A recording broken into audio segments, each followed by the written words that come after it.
Hi John, thanks for the footage. Just relating to your question purely about the tilt, so I'm not going to go into any other areas of your swing because I don't think it's appropriate. Not at the moment, because as you sort the tilts out and you organise the sequencing from P1 to P4, particularly from P1 to P2, maybe 2.5, you're going to start to find that other things in your swing start to change anyway. So put a few basic lines on there. Generally speaking, we're going to be looking mainly at the face-on footage, but the down-the-line footage is very appropriate as well when you're thinking about things in a three-dimensional manner. So that's why I was keen to get the down-the-line footage off you before doing this critique. So the movement that you're talking about is evident here, particularly from face-on. Swing looks quite flat. Camera being so low down isn't necessarily too flattering either. Ideally, you'd be filming the swing from about sternum height from both views. But the movement that you're talking about and the lack of side bend face on is evident. And when you put the lines on like I've done, you start to see some other things happening that you maybe haven't paid any attention to. And certainly in regards to the effect they're going to have on your ability to look as you would like to at P4. So do a pretty good job of getting the hands to work in. Do a pretty good job of keeping the club head outside the hands. The rate at which your trail knee straightens is a little bit too high for the club you're using. So you're looking on the left like you're using some sort of wedge. On the right, maybe using a 7 or a 6 iron. The thing with the trail knee is it should straighten throughout the backswing incrementally. So the more flexible the player, the less flex will be lost from P1 to P4. The less flexible the player, the more flex will be lost from P1 to P4.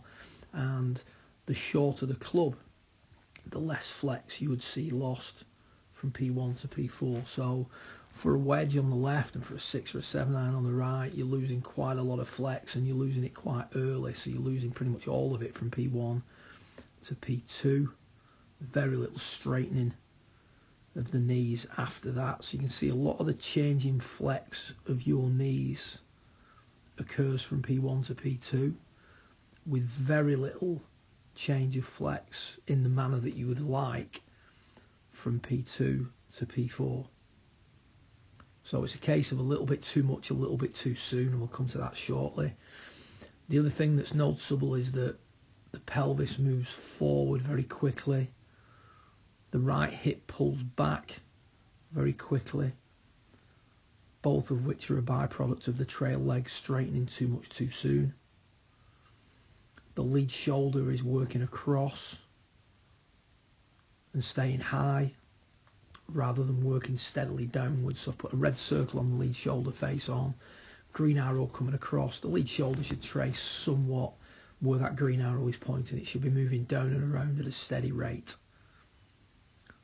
You can see there that that's clearly not the case. The lead shoulder's movement down from P1 to P2 is what helps keep the centre of the shoulder turn stable. Your centre of the shoulders is kept stable or centred because the pelvis is drifting forward. So it's almost like a little cheat in your case, that. So should the centre of the shoulder turn be stable throughout the backswing? Yes. Are there different ways of doing that? Certainly. You're demonstrating one right there. Is there a correct way of doing that? 100%. A preferred way of doing that. And that is changing flex in the knees incrementally whilst extending the pelvis and the spine. And a lot of the side bend that you get in the goal swing is courtesy of what the knees are doing. If you've nothing left to give by P2, then all you can do really from P2 to P4 is continue to extend and turn, which is why when you look at it from down the line, heads coming away from the wall, inclinations being lost. So that's the yellow lines. Because the knees just haven't really got much left to give, really. There's nothing to offset the extension, and the extension is going to kick in considerably in your case from P2 to P4. So you can see the blue lines, quite a lot of forward bend. So down the line, the blue lines, forward bend in the pelvis at P1. By the time you get to P2 from face on, a lot of that forward bend has been maintained, so the pelvis isn't extending the way it would want to. So the extension and the side bend are there, and they want to offset one another. So as you extend, you side bend. As you extend, you side bend. If in the early part of the swing you just bang tons of extension in the trail leg whilst turning, there's very little extension of the pelvis happening. So now to propel the left arm far enough to do the job, you're going to start to extend the pelvis. You're going to start to extend the body, the spine, the neck.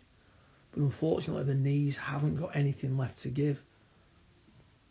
So all you're doing really from P2 to P4 is extending and turning, even though you're desperately trying to sort of side bend, and even though you're well aware that you need to side bend. So what I'm going to do now is I'm going to get a second video up for you, which is myself demonstrating the key moves that you want to do, but in an isolated manner. And this is a big one for you. You need to start breaking this down into the 3 main moves that are required to achieve the P4 that you want, and learn each move and what impact it has on the swing, etc., etc. So when I get the video up, I'll do a similar thing with the critique and the voiceover and talk you through what I want you to focus on, what I'd like you to pay attention to, and then you can sort of practice that prior to hitting balls out on the range.